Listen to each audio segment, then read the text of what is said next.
અરે આ દુનિયાનો એક ધણી કદાચ એનું આખું પૂરું થવાનું હોય અને એને પોતાના મૃત્યુનો સંકેત મળી જાય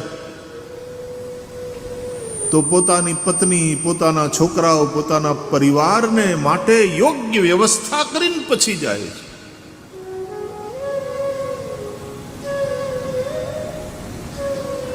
તો આ તો જગતપતિ,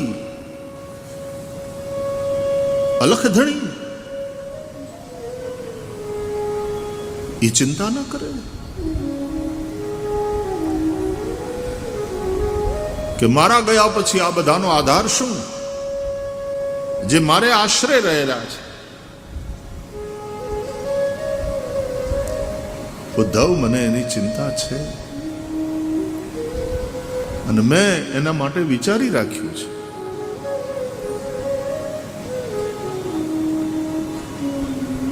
જેમ શરીર છોડતા પહેલા એક પિતા, એક પતિ, પરિવારનો એક મુખિયો જેમ બધી વ્યવસ્થા કરીને જાય, એમ મારા દ્વારકાનાથે કહ્યું કે ઉદ્ધવ, મેં વ્યવસ્થા વિચારી લીધી છે. શું? બોલે, દ્વૈપાયન વ્યાસજી દ્વારા રચિત. હું દ્વીપમાં રહ્યો, અહીંયા સમુદ્રની વચ્ચે. દ્વૈપાયન વ્યાસ એ પણ ભગવાનનું જ એક સ્વરૂપ. 24 અવતારમાં દ્વૈપાયન વ્યાસને પણ આપણે એક અવતાર રૂપે જોઈએ છીએ.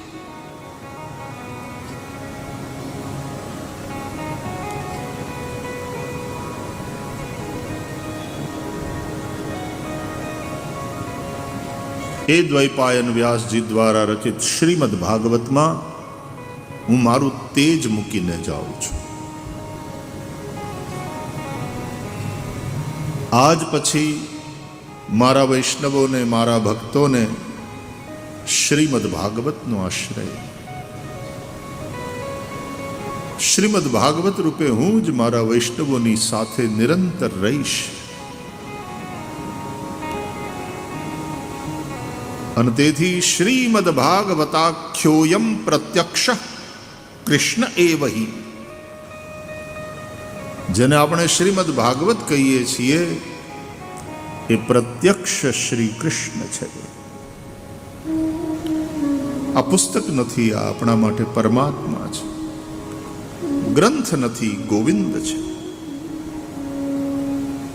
ભગવાનનું જ વાંગમય સ્વરૂપ છે. ઉદ્ધવ, હું શ્રીમદ ભાગવતના રૂપમાં મારા વૈષ્ણવોની વચ્ચે રહીશ, એની સાથે રહીશ, એના ઘરમાં રહીશ. એ જે મને જ્યાં મને લઈ જશે હું એની હારવાર જઈશ.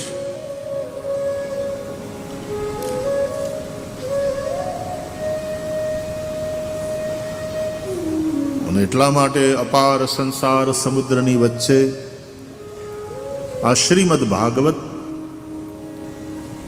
એ આપણા માટે બેટ છે,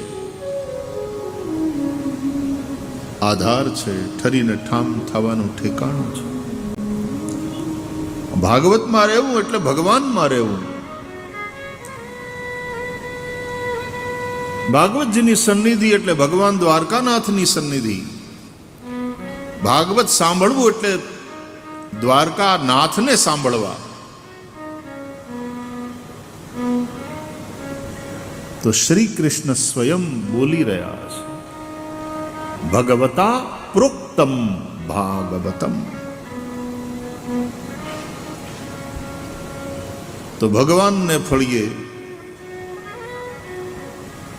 ભગવાનની હારે, ભગવાન દ્વારા ભગવાનની વાતો. એવો અવસર એ આ બેટ દ્વારકાની કથા. આજે તો વિરામનો દિવસ છે, છેલ્લો દિવસ છે. આ દિવસોમાં અમે બેટ દ્વારકાના જુદા જુદા સ્થાનોની મુલાકાત લઈ અને દર્શન કર્યા. ગઈકાલે પણ ગુરુદ્વારામાં ગયા હતા. શીખ પરંપરાનું બહુ મહત્વનું સ્થાન છે આ દ્વારકા. ગુરુ ગોવિંદસિંહજી મહારાજના પંચ પ્યારે એમાંના એક દ્વારકાના, આ દ્વારકાને પણ ગૌરવ પ્રાપ્ત થયું છે. મહેકમસિંહજી એ દ્વારકા નું શરીર. અને એના માટે એક મહત્વનો ગુરુદ્વારો શીખ પરંપરાનો અહીંયા છે. અને કેવી સરસ વ્યવસ્થા કરી છે વાલાઓએ. રહેવાની સુંદર વ્યવસ્થા, લંગર આવી બધી જગ્યાએ ચાલે. પ્રેમથી હવને લંગર છકાવે, પ્રસાદ આપે, રહેવાની વ્યવસ્થા કરે. ગઈકાલે સિંહ સાહેબ મને બતાવતા હતા, બહુ મોટો હોલ, ઓડિટોરિયમ પણ તૈયાર થઈ રહ્યું છે, 100 બાય 100 નું. 2-2,500 માણસો બેસી શકે એવું. મારા ગોવિંદાસજી મહારાજને ત્યાં હું ગયો, એને ત્યાં સરસ બનાવે છે, મંદિર પણ બને છે, નીચે હોલ પણ બને છે. એટલે મારે એમ કહેવું છે કે હવે બેટ દ્વારકામાં પણ કથા માટેની બધી સગવડતાઓ ઉપલબ્ધ છે. આખા ભારતમાંથી દ્વારકામાં બહુ લોકો આવે છે. એ સ્વાગત સ્વાગત સ્વાગત, ભલે પધાર્યા. એમ બેટ ઉપર પણ હવે સગવડ થઈ છે.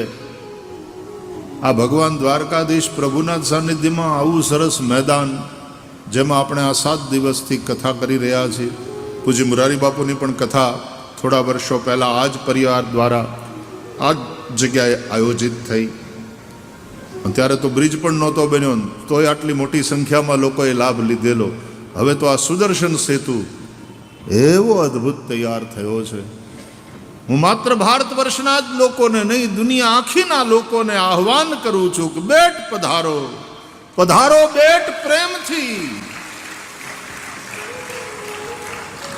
સાયરામભાઈ દવેના સંપાદકત્વમાં આ કથાના અવસરે આ એક સરસ પુસ્તક તૈયાર થયું. એમાં બેટ વિશેની માહિતી જનતાને ઉપલબ્ધ કર, એનું ભૌગોલિક મહત્વ, એનું ઐતિહાસિક મહત્વ, એનું પૌરાણિક મહત્વ, એનું આધ્યાત્મિક મહત્વ, અહીંયાની મરીન સૃષ્ટિ. ગઈકાલે હું ગયો હતો,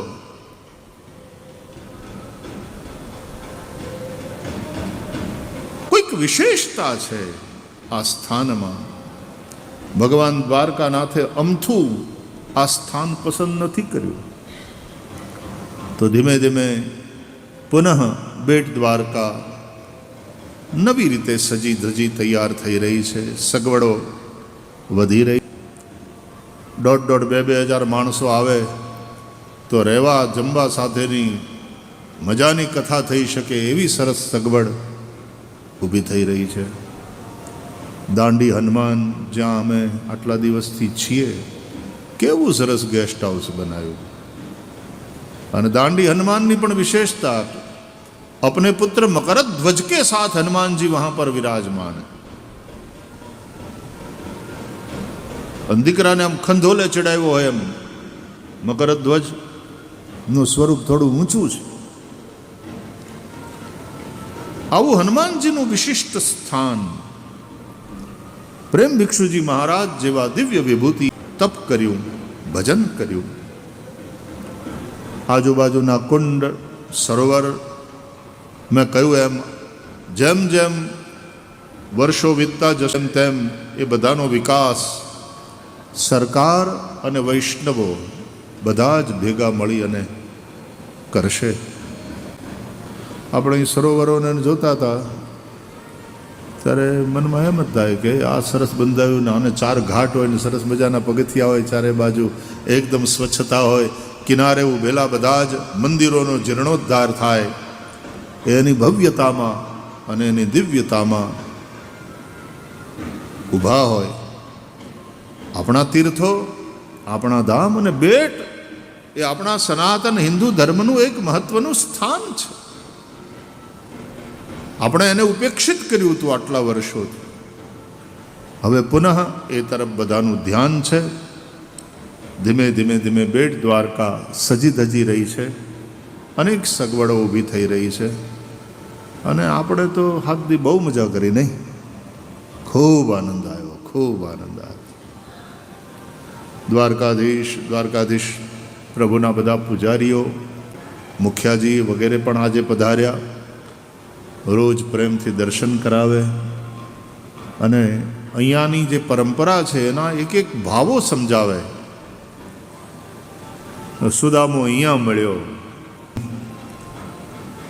4 મુઠ્ઠી તાંદુલ દ્વારકાધીશે એ પોટલી જોટી અને એમાંથી તાંદુલ પ્રેમપૂર્વક અહીંયા આરોગ્યા. એવું ભગવાન દ્વારકાનાથનું આ અંતઃપુર, આ દ્વીપ.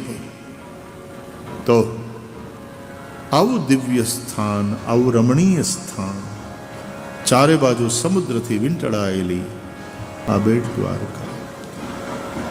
આમ તો હું કંઈક વાંચતો હતો તો એમાં એવું પણ છે કે આમ આખું સૌરાષ્ટ્ર હકીકતમાં એક સમયે સમુદ્રથી વીંટળાયેલું હતું. આ ખંભાતનો અખાત અને પછી કચ્છની પેલીએ એ કોઈક સમયે ત્યાં બધી જગ્યાએ સમુદ્ર જ હશે એવું એક કથન કોઈક જગ્યાએ છે.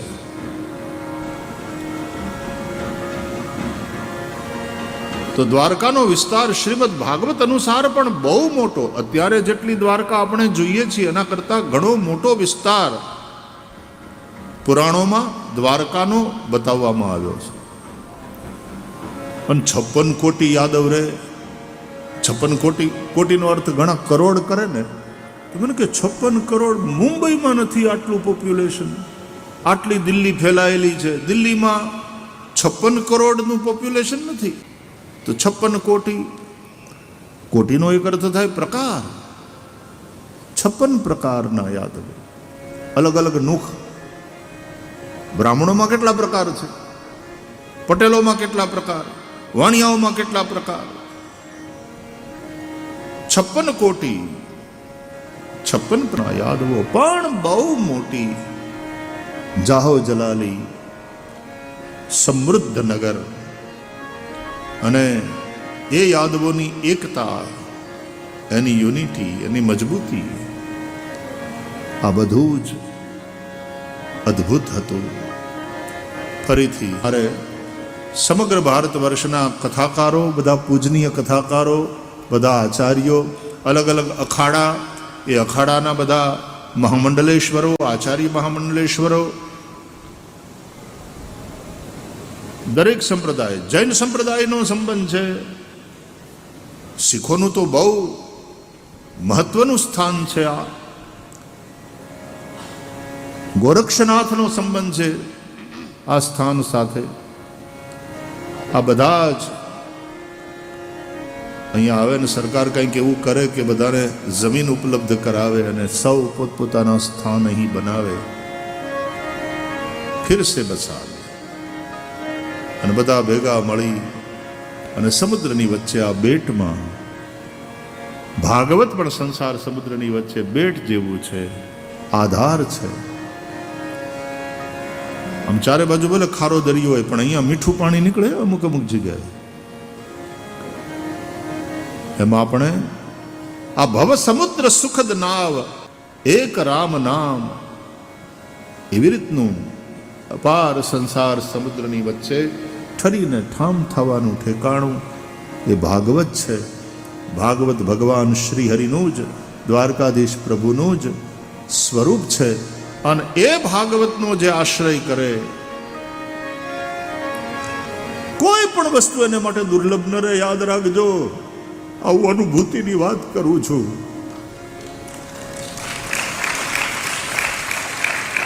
સુદામાની ઝૂંપડીમાં બેઠો બેઠો ગાયત્રી જપું છું. મારા દ્વારકાનાથમાં પૂરો ભરોસો છે અને એનું જ આ સ્વરૂપ શ્રીમદ ભાગવત રૂપે દ્વારકાધીશ મને દેશ અને વિદેશ બધે લઈ જાય છે. આનો આશ્રયો છે, એનું જ ખાઈએ છીએ, એને કારણે દુનિયામાં પૂજાઈએ છીએ. અને આ એ માત્ર આ જીવિકા નથી, આ જીવન છે. ભાગવતનો આશ્રય કરે એને માટે કશું જ અશક્ય નથી, એને બધું જ મળે. ભુક્તિ, મુક્તિ, ભક્તિ શ્રીમદ ભાગવત રૂપે ભગવાન દ્વારકાનાથ બધું જ આપે છે. વ્યાસજી કહે છે, કંઠે સંબધ્યતે યેન સ વૈકુંઠ પ્રભુર ભવેત. અરે આને જે કંઠસ્થ કરે એ તે વૈકુંઠનો નાદ થઈ જાય છે.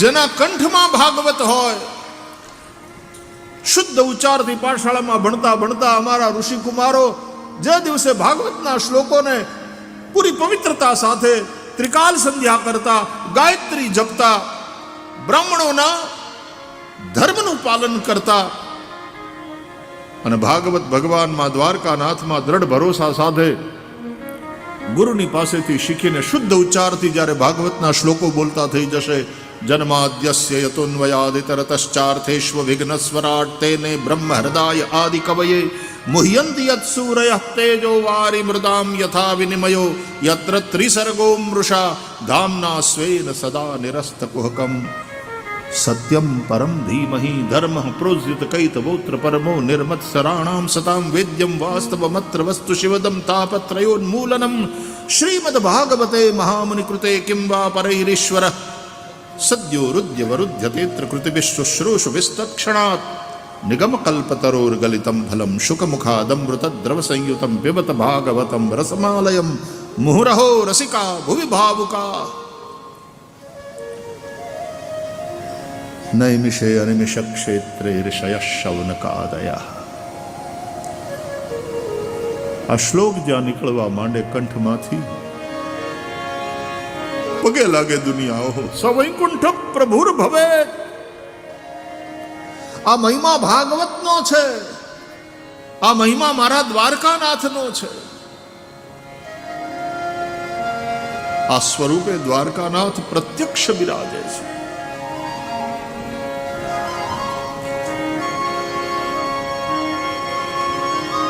કથા કમ રસમ, અને રસ એટલે બ્રહ્મ, રસો વૈ સહ એટલે કનો અર્થ બ્રહ્મ એવો પણ કરાય કે રસે સ્થિતિમ કરોતિ યા સા કથા.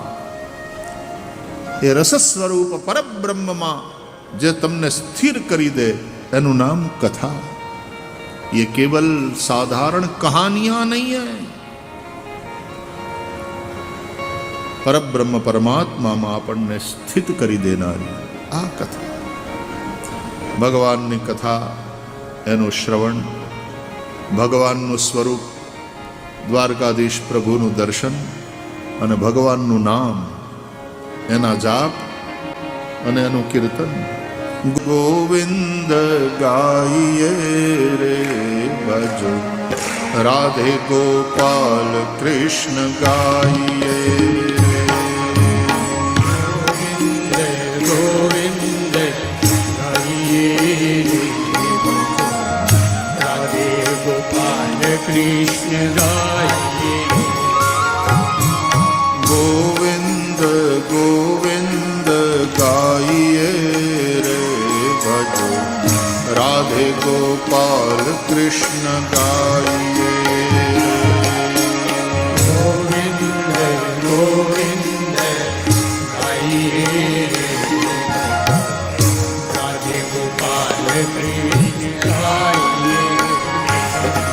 હો મુરલી મનોહર ગાઈએ રે ભજો, નંદજી કે લાલ નિત્ય ગાઈએ. મુરલી મનોહર ગાઈએ રે, નંદા કે લાલ નિત્ય ગાઈએ. ઓ ગોવિંદ ગોવિંદ ગાઈએ રે ભજો, રાધે ગોપાલ કૃષ્ણ ગાઈએ.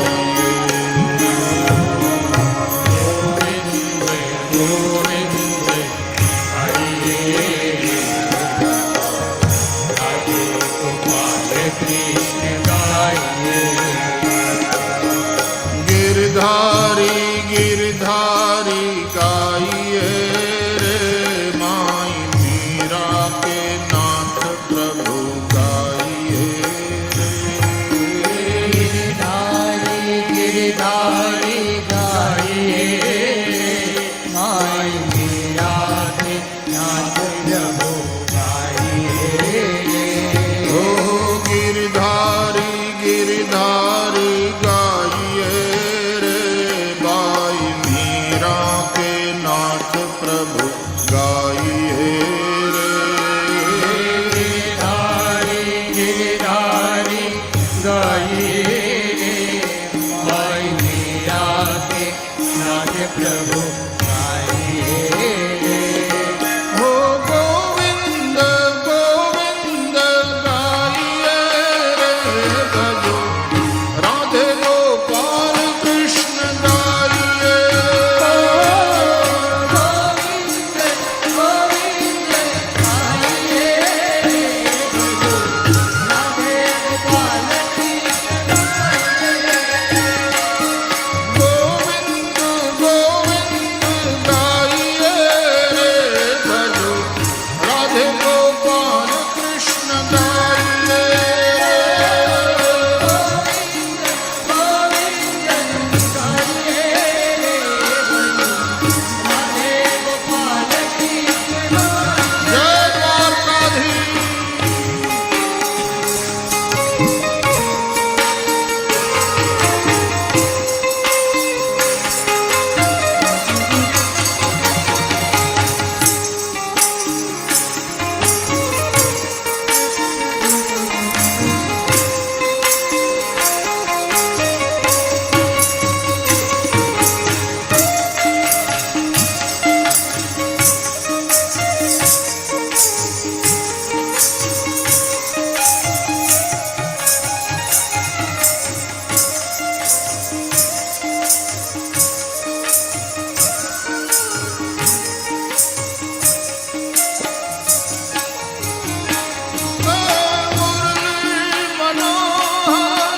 કૃષ્ણ